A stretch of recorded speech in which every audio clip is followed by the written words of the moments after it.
à tous, alors je fais une petite ouverture de deck. Alors c'est un des deux decks que j'ai ouvert lors du CD du Store Championship de Majestic Games qui a eu lieu samedi dernier. Voilà, donc c'est pas celui que j'ai joué, c'est un autre, mais je vais vous montrer ce qu'il y a puisque je vais vous montrer, en fait, j'ai une anomalie dedans et on va voir laquelle exactement. Alors pour ceux qui connaissent, je pense que c'est pas une nouveauté, mais vous allez voir que le deck est pas si mauvais que ça et j'aurais peut-être dû le jouer au final lors de ce Store Championship. Voilà, où j'ai terminé 3e. Voilà. Alors, on va commencer. Donc, vous voyez, il y a les maisons Brobnar, Indompté et Star Alliance. On va commencer donc avec les Indomptés. Alors, on commence avec Taïa. Chaque fois qu'une créature arrive en jeu de votre adversaire, vous gagnez une ombre, donc c'est toujours sympathique. Une des cartes que j'adore chez Indompté, c'est-à-dire équilibre ponctué, ça vous permet de reprendre votre main.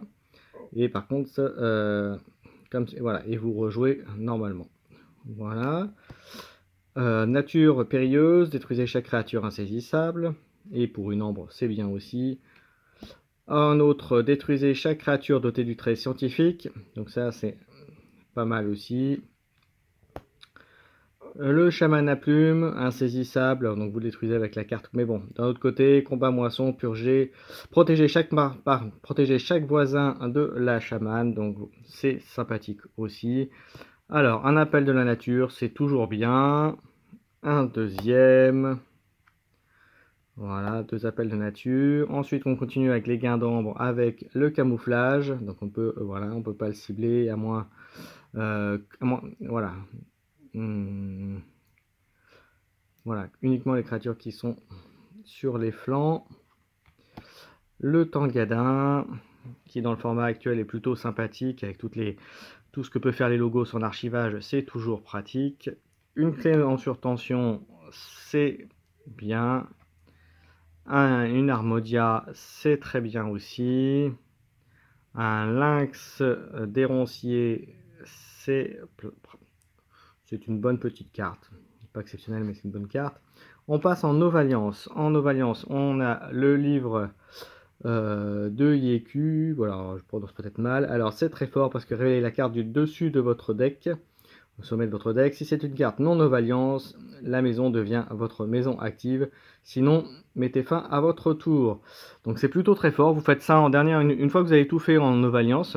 Vous la jouez, voilà, vous la jouez, et concrètement, si c'est pas une non-alliance, et bien du coup, vous enchaînez avec la maison en question. Donc ça permet de faire presque 2 tours de la maison. Donc si vous avez vu avec le petit la carte qui permet de reprendre des cartes, bah, vous pouvez faire un gros tour en enchaînement. On continue. Le télétransporteur, envoyer une créature alliée et chaque amélioration qui lui est attachée, donc ça c'est bien.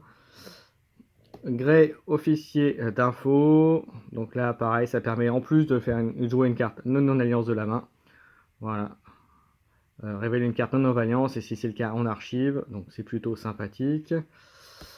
Un petit champ de force, moisson, protéger cette créature. Alerte rouge, c'est toujours pratique quand on n'a pas le contrôle du board. Ensuite, le tout bibi diagramme. Un gramme, pardon. Voilà, permet de soigner 3 à une créature en jouet, combat, moisson. Une petite lumière des archontes donne plus 1 en puissance et en armure pour chaque amélioration. Le lieutenant Kashkar qu'on connaît tous avec hasard de 3 provocation. L'explorer, donc il peut se mettre en amélio, donc ça peut être en bon combo. Le commandant Chan qui est très bien, combat moisson, utiliser une autre créature alliée. Fort, bah on l'a 2 fois. Et ensuite le maître d'armes Molina, hasard de 3, et chacun des voisins gagne hasard de 3.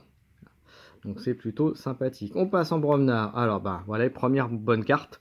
Jouer du biceps, soit une créature Bromnar alliée redressée, inclinée, gagner le montant d'ambre égal à la moitié de sa puissance, arrondi à l'inférieur. C'est plutôt sympathique.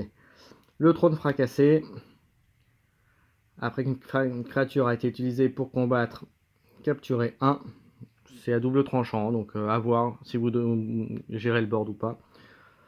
Ensuite, hymne guerrier, sonner chaque créature inférieure ou égale à 3, donc c'est plutôt bien aussi. Un séisme, c'est bien aussi. Un petit avec assaut 4 et moisson sonné, donc vous voyez clairement pour aller combattre. Un bâton du courroux qui permet de mettre un marqueur +1 et d'enrager une créature. Un groc qui fait perdre de l'ambre. Un sarcovache, deux sarcovaches. Un brûler les granges. Pour le reste du tour, l'adversaire perd un d'ambre chaque fois qu'une créature alliée combat, donc c'est pratique. Et l'anomalie, donc le monolithe. En action, greffez une carte action de votre main sur le monolithe, placez-le face visible sous cette carte ou déclenchez l'effet d'une carte. Donc ça peut être pas mal parce que vous pouvez mettre n'importe quelle action de votre main, donc y compris une action qui n'est pas bien sûr Brobnar. Et lorsque vous rejouez Brobnar, et ben vous activez l'action qui est dessus au tour Brobnar. Donc c'est plutôt, ça peut être pas mal, ça permet de faire des petits combos sympathiques. Voilà, et enfin le Volcano, infliger 4 à chaque créature, gagner 2 chaînes. Bon bah voilà, donc c'est un bon petit deck. Alors de mémoire, si je me trompe pas, Miss Air Johnson était à 64 ou 65 de SAS. Donc je l'ai pas pris pour simplement parce que c'était en tournoi, j'avais pas trop la puissance du deck. Donc j'ai préféré un deck qui était un peu plus contrôle.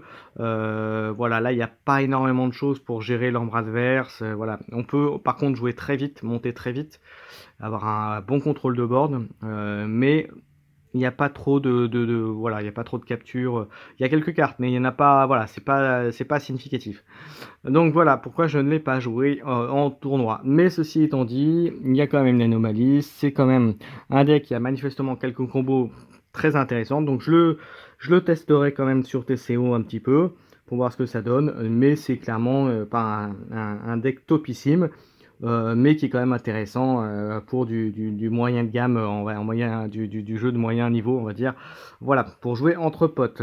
Voilà, et bien écoutez, c'était la vidéo sur ce petit deck à anomalie. J'espère que ça vous a plu. Mettez vos petits pouces si vous avez aimé. Et puis écoutez, je referai des vidéos à l'occasion sur d'autres decks. Voilà, et pour votre information, en début d'année, je pense que je commencerai à faire des petites vidéos combo entre, pour montrer un petit peu les interactions qu'il peut y avoir entre deux voire trois maisons sur l'extension World Collide. Voilà, et sur ce, je vous souhaite de bonnes parties, amusez-vous. Et puis je vous souhaite de bonnes fêtes. Profitez bien de votre famille. Et puis mangez pas trop de chocolat. Allez, à bientôt tout le monde.